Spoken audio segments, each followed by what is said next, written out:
नमस्कार सर. नमस्कार मॅम. नमस्कार. बोला. तुमच्या कंपनीबद्दल सांगा ना. तुम्ही कॅप्शन तर वाचलंच असेल. युनिक नामकरण सोहळ्याच्या आयडियाज आपण डिलिव्हर करतो, ज्यामध्ये असतात नाव रिव्हील करण्याच्या युनिक पद्धत. जे कुणाकडे नाही ते आमच्याकडे. ते टॅगलाईन आहे सर आपली. तर यामध्ये वेगवेगळे पॅकेजेस सुद्धा तुम्हाला भेटतील. तर सांगा काय ऐकायला आवडेल तुम्हाला. सर तुमच्या आयडिया सांगा ना.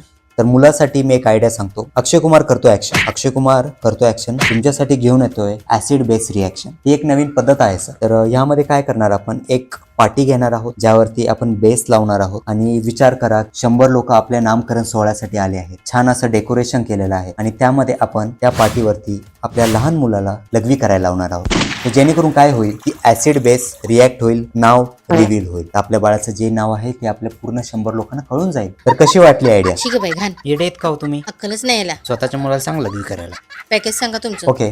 पॅकेज मध्ये आपण एक हॉल देतोय, केटरर्स देतोय, बोरिंगचं पाणी पिण्यासाठी पाहुणे जे येतील त्यांच्या अंघोळ साठी आपण आरोचं वॉटर देतोय. कार्यक्रमांमध्ये बाळाचा आरडाओरडा होईल तर त्याच्यासाठी 2 कानाखाली असतील, कारण बाळांना सवय असते चांगल्या कार्यक्रमामध्ये घाण करायची. त्याचा बाप ओरडेल तर त्याच्यासाठी गुळाची चोखणी असेल. 10 वर्षापर्यंत आपण बाळाला लंगोट देत आहोत. 10 ते 20 वर्षापर्यंत आपण त्यांना डायपर देत आहोत. 20 वर्षाच्या पुढे आपण त्यांना अस्तरच्या चड्ड्या देत आहोत, ठुशावाल्या. असं पॅकेज आहे आमचं. तुझ्या चड्ड्या तूच घाल, नको आम्हाला. मॅम आहेत माझ्याकडे नवीन. सर तुम्ही बसा. तुझ्या बापाने गाठलं 10 वर्षापूर्वी लंगोट. सर मॅम ठीक आहे. पुढच्या पार्ट मध्ये आहे का? वाट बघ.